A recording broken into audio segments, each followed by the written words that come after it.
మీరు ఒకటి చెప్పండి, మీరు ఇటీవల తెలుగుదేశం అంటే తెలంగాణ తెలుగుదేశం కానివ్వండి, ఆంధ్ర తెలుగుదేశం కానివ్వండి, అంటే నన్ అదర్ దాన్ ముఖ్యమంత్రి గారు కూడా ఒక వాదన తీసుకొస్తున్నారు.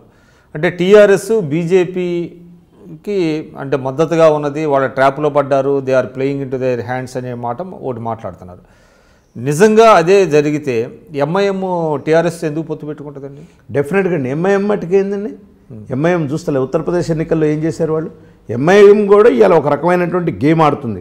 వాళ్ళు కేవలం నెంబర్ గేమే. ఎంఐఎం ఎప్పుడు కూడా వాళ్ళు అధికారంలోకి ఏ పార్టీ కేంద్రంలో ఉన్నా ఇటు రాష్ట్రంలో ఉన్నా వాళ్ళతోటి అంటగాగేది వాళ్ళకి మొదటి నుంచి ఉంది. కాంగ్రెస్తో అంటగాగారు, మాతోటి అంటగాగారు, ఇలా టీఆర్ఎస్ తోటి అంటగాడు. కేంద్రంలో కూడా ఇవాళ ఉత్తరప్రదేశ్లో వాళ్ళు ఎక్కడెక్కడ క్యాండిడేట్లను పెట్టారో దేశం అంతా చూసింది.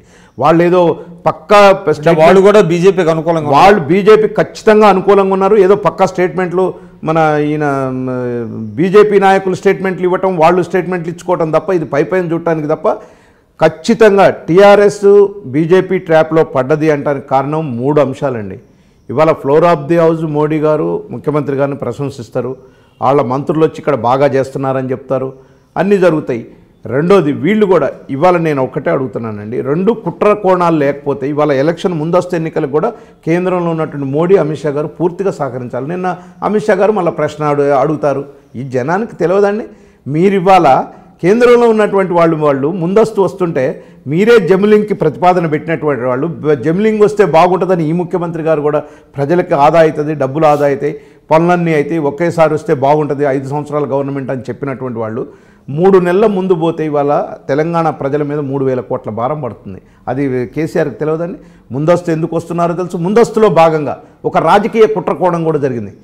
కేంద్రంలో విభజన చట్టంలో ఉన్నటువంటి తెలంగాణ ప్రాంతానికి కానీ ఆంధ్ర ప్రాంతానికి కానీ చేయనటువంటి ఇవాళ ఇక్కడ ఉన్నటువంటి బయారం ఉక్కు ఫ్యాక్టరీ కానీ లేకపోతే గిరిజన యూనివర్సిటీ కానీ ఎయిమ్స్ హాస్పిటల్ కానీ ఇవన్నీ మేజర్ ఏమి ఇవ్వకుండా ఒక్క జోన్లు ఒక్కటి ముఖ్యమంత్రి గారు అడగానే ముఖ్యమంత్రి గారు ఇట్లా పర్సంటేజ్ పంపిస్తే కూడా ఒక లెటర్ వచ్చింది ఇక్కడికి. మీరు అట్లా కాదు 95-5 కాదు దీన్ని 90-10గా చేయమని ఒక లెటర్ పంపింది కేంద్రం నుంచి. అయినా కూడా మళ్ళీ ముఖ్యమంత్రి గారు తెల్లారి ప్రధానమంత్రి గారి దగ్గర పోయి ఒప్పించుకొని చేపించుకొని వచ్చి అంత నేను ఇస్తవా సస్తవా అని తెచ్చిన అన్న ముఖ్యమంత్రి ఇవెందుకు తేలేదని అడుగుతున్నా. ఇవాళ ఇది రాజకీయ కోణం కాదా? ఇవాళ నిరుద్యోగులకి స్థానికులకే ఉద్యోగాలు ఇస్తున్నాం అనుకుంటూ తెచ్చుకుంటూ రేపు ఎలక్షన్లో మళ్ళీ ఓట్లు దండుకోవడం కోసం చేసిన. మీరు ఒకటి చెప్పండి, అంటే మీరు ఇది బీజేపీ టీఆర్ఎస్ని లోపాయికారిగానో లేకపోతే మిగతా పార్టీలని వైఎస్ఆర్సీపీ జనసేన ఇటువంటి వాటితో వాళ్ళు ఏదో ఆడిస్తున్నారు అనేటువంటి వాదన తెలుగుదేశం వాళ్ళు చేస్తున్నారు. అంటే మీరు ఎన్డీఏలో ఉన్నంతకాలం ఉన్నారు, బయటకు వచ్చారు, బయటకు వచ్చిన తర్వాత మీరు అటు కాంగ్రెస్తోనో లేకపోతే మిగతా పార్టీల వైపు చూస్తున్నారు. అంటే మీ రాజకీయ ఎత్తుగడలో మీ వ్యూహాలు మీకు ఉన్నప్పుడు ఒక జాతీయ పార్టీగా కేంద్రంలో అధికారంలో ఉన్న పార్టీగా బీజేపీ కూడా తన వ్యూహాలు తను అమలు చేస్తే తప్పేంటి?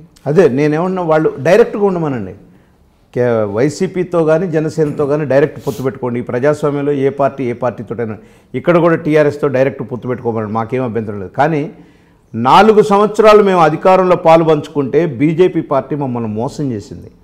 మాతో వండుకుంటూ రెండో వాడితో కాపురం చేయాలని చూస్తుంది. ఇవాళ వైసీపీని అందలం ఎక్కించింది. ఏం చెప్పిండండి ప్రధానమంత్రి గారు?